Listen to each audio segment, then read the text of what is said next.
개혁장로교회 헌법 중 예배모범의 2장에 담긴 말씀 선포에 대한 해설을 살펴보겠습니다. 자, 이 문장 한번 보세요.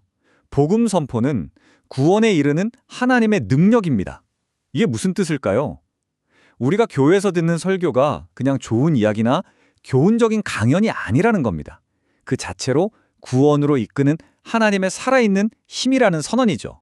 좋습니다. 그렇다면 이 하나님의 능력이라는 게 구체적으로 어떤 모습으로 나타날까요? 오늘 이 주제를 네 부분으로 나누어서 신실한 설교란 무엇인지 그 청사진을 함께 그려보도록 하겠습니다. 자, 첫 번째로 왜 말씀 선포가 모든 사역의 가장 중심, 바로 그 핵심에 있는지부터 알아보겠습니다. 헌법에서는 디모데전서 4장 16절 말씀을 근거로 드는데요. 이게 아주 중요합니다. 올바른 설교는 그냥 좋은 가르침 정도가 아니라 설교하는 사람이나 듣는 사람 모두의 구원과 직결된다는 겁니다. 그러니까 설교는 사역에서 해도 되고 안 해도 되는 여러 선택지 중 하나가 아니라 바로 그 본질 그 자체라는 거죠.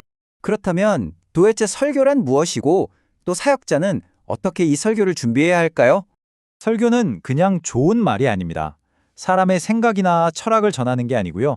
성경 본문 자체를 직접 해설하고 또 그걸 우리 삶에 적용하는 겁니다. 한마디로 하나님의 말씀을 있는 그대로 풀어내는 작업이죠. 설교를 준비하는 건 정말 보통 일이 아닙니다. 굉장히 엄격한 과정이 필요한데요.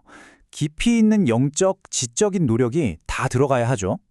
당연히 성경 연구 열심히 하고 기도해야 하고요. 또 성령께서 도와주시길 구해야 합니다. 하나님의 뜻을 온전히 전해야겠죠. 근데 여기서 그치지 않아요. 지금 우리가 사는 시대의 흐름도 알아야 하고 듣는 분들의 눈높이에 맞춰서 어떻게 전할지도 고민해야 합니다. 여기서 정말 흥미로운 점은 두 가지 설교 방식을 모두 인정한다는 거예요. 성경의 한 책을 쭉 이어서 해설하는 강해 설교. 이걸 아주 탁월한 방법으로 권장합니다. 하지만 동시에 성도들의 특별한 필요나 시대적인 문제들을 다루는 주제별 설교 역시 아주 적절한 방식이라고 인정하고 있죠. 자, 이제 오늘 내용에서 가장 실질적이고 중요한 부분이라고 할 수 있겠습니다. 그리스도의 종으로서 말씀을 전할 때 어떤 마음과 태도를 가져야 할까?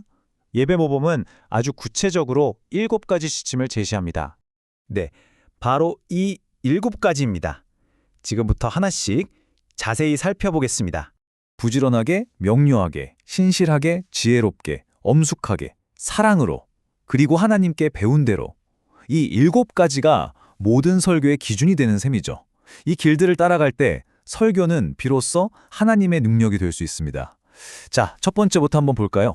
첫 번째는 부지런함입니다. 이건 아주 간단해요. 하나님의 일을 하는데 게으르거나 안일하게 해서는 안 된다는 거죠. 세상 어떤 일보다 중요하니까요. 둘째, 설교는 명료해야 합니다. 어려운 학술 용어나 화려한 말로 지식을 뽐내는 자리가 아니라 성령의 능력 안에서 어린이부터 어르신까지 모든 사람이 이해하고 마음에 새길 수 있도록 전달되어야 한다는 뜻입니다. 세 번째는 신실함입니다. 설교의 목표가 설교자 자신을 드러내는 게 아니라는 거예요. 인기를 얻거나 영광을 받으려는 게 아니라 오직 듣는 사람들이 변화되고 영적으로 성장하는 것, 바로 그걸 목표로 삼아야 한다는 정직함이죠. 넷째, 설교자는 지혜로워야 합니다. 이건 단순히 똑똑하다는 뜻이 아니에요. 듣는 사람들의 상태를 잘 살피고 때로는 위로를, 때로는 책망을 가장 효과적인 방식으로 구성해서 전달할 줄 아는 분별력을 말합니다. 다섯째, 설교는 엄숙하게 전달되어야 합니다. 하나님의 말씀을 전하는 이 거룩한 일이 가볍게 보이거나 경박한 농담이나 부적절한 표현 때문에 무시당하는 일이 없도록 해야 한다는 겁니다. 여섯째, 사랑으로 설교해야 합니다. 이건 그냥 친절한 태도를 말하는 게 아니에요. 듣는 사람들의 영혼을 향한 깊은 애정과 그들이 정말 잘 되기를 바라는 진심에서 우러나오는 설교를 말하는 거죠. 그리고 마지막 7번째, 설교자는 하나님께 직접 배운 사람으로서 말해야 합니다. 이건 자신의 삶으로 메시지를 증명하고 설교의 결과는 내 기술이 아니라 오직 하나님께 달려있다는 걸 인정하면서 모든 것을 맡기는 태도를 의미합니다. 자, 그런데 말씀 선포가 설교자가 말하는 걸로 끝나는 게 아닙니다. 이제 공은 듣는 사람들, 바로 회중에게 넘어오죠. 듣는 우리에게도 아주 중요하고 적극적인 역할이 있다는 겁니다. 예배 모범은 듣는 사람의 참여를 3가지 행동으로 정의합니다. 바로 부지런함, 준비, 그리고 기도입니다.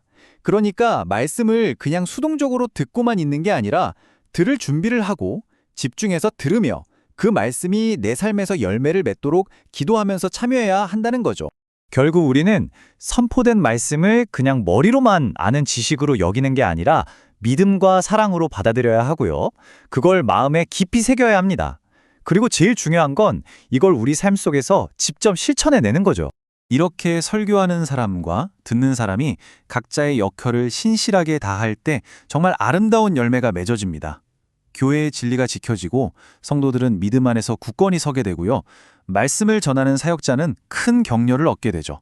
이게 바로 건강한 말씀 선포가 만들어내는 선순환입니다. 그래서 오늘 이 해설을 마치며 우리 각자에게 던져지는 질문은 바로 이것입니다. 나의 삶은, 나의 한 주는 매주 선포되는 그 말씀을 어떻게 증명하고 있습니까? 어쩌면 이 질문에 대한 대답이 바로 지금 우리의 신앙이 서 있는 자리일 겁니다.